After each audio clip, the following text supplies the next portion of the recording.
After a trip to the grocery store, Sakura is eager to get home. She carries her groceries in one arm as she carefully carries her baby in the other. But as she's walking through the alleyway that leads to her apartment, she hears something far in the distance behind her. At first, she isn't able to figure out exactly what it is, but suddenly, a shiver courses through her body when she recognizes the sound. Po, po, po, po, with the hair on the back of her neck standing on end. She turns around and sees a terrifying yet familiar sight. There, just a couple yards away in the alley, stood Hashishaku-sama, the 8-foot-tall woman. Sakura can't believe her eyes, but despite the fact that Sakura is frightened beyond belief, she can't pry her eyes away. A flood of memories start coming back to her. The first time Sakura had encountered Hashishaku-sama was when she was just a child.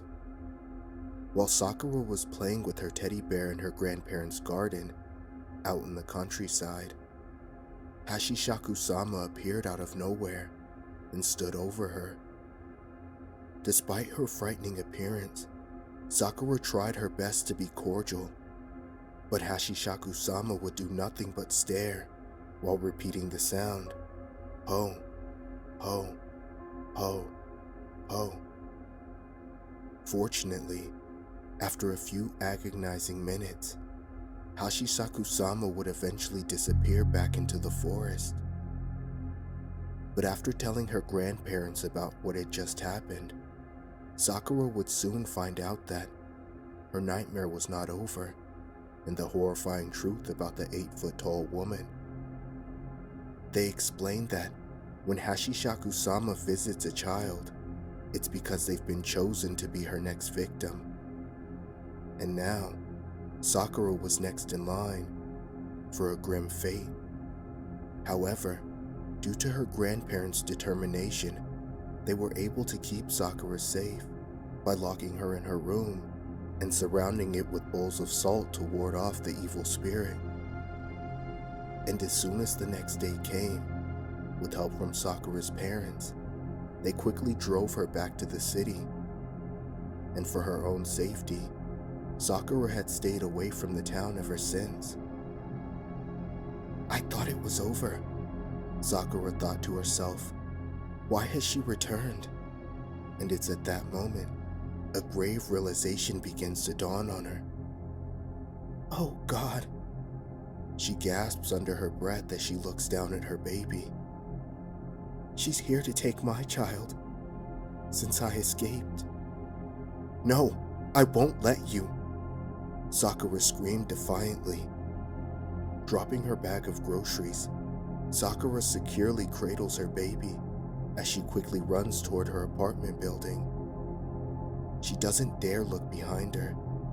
After rushing inside her apartment, Sakura heads right towards the window to see if the spirit had followed her.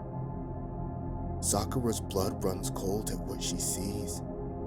There, in the alleyway, Hashishaku-sama was slowly making her way towards Sakura's apartment building. But as Sakura watched, she would curiously see two men in the alleyway just walk right past Hashishaku-sama. It's as if they didn't even see her. What? Sakura gasped. There's no way they would just ignore her like that. The legends must have been true. Nobody but the chosen can see her. Sakura watched as Hashishaku-sama came closer and closer, while repeating the deafening sound of po, po, po, po. The evil spirit was so tall that there was no doubt in Sakura's mind that she was able to climb onto her balcony and try to get in. Despite being overwhelmed with fear, Sakura knew what she had to do. With her baby securely in her arms, Sakura grabbed a large container of salt from the kitchen along with 4 empty bowls. Po, po, po, po, right outside the window. "Oh God, she's right on my balcony," Sakura would exclaim. Running as fast as she could, Sakura would make her way to the nursery, shutting and locking the door behind her. But just as she did, she would hear the glass door by the balcony shattering into pieces, followed by the sound of po, po, po, po. "She's inside," Sakura remarks, scared out of her mind.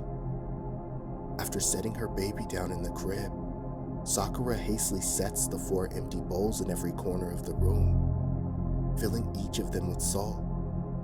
She desperately hopes the bowls of salt will help keep them safe from Hashishaku-sama, just like it did when she was a child, all those years ago. With the deafening sound of po, po, po, po, repeating right outside the nursery, Sakura retreats towards the furthest wall with her baby securely in her arms. Tears run down her face as her heart feels like it's about to jump out of her chest. She can do nothing but cower and hope Hashishaku-sama is kept at bay long enough for her husband to come home. But to Sakura's dismay, the deafening chant of po, po, po, po doesn't stop, and soon the door of the nursery starts to shake violently. "My God, she's trying to break in," Sakura screams. The door frame begins to crack as it starts to give in. "Why aren't the bowls of salt working?" Sakura desperately whimpers. To her horror, she realizes why. There, labeled right on the container, she sees the word sugar. Sakura's heart drops. She had accidentally mistook the container of sugar for salt during all of the commotion. Helpless, Sakura can do nothing but watch as the door of the nursery eventually bursts open. Frozen in place, with her eyes wide open, Sakura looks on as Hashishaku-sama enters. She's so tall that she has to be hunched over in order to fit inside the room. Sakura helplessly watches as Hashishaku-sama comes closer and closer until she's basically hovering right above Sakura and her baby. Po, po, po, po, Hashishaku-sama would chant as she stared right at Sakura and her baby. To Sakura, it felt like she was staring right into her soul. Words can't escape her mouth. Sakura is stricken with terror as Hashishaku-sama hunches over more and more, getting closer and closer as she continues repeating the chant of po, po, po, po, po, po, po. The cops would come to the scene several minutes later. A worried neighbor had called them due to all of the noise. But upon arriving, the cops would be met with the scene of a trashed apartment. After eventually making their way to the nursery, there, they would see Sakura sitting against the back of the room. In her arms, they could see that she was cradling something.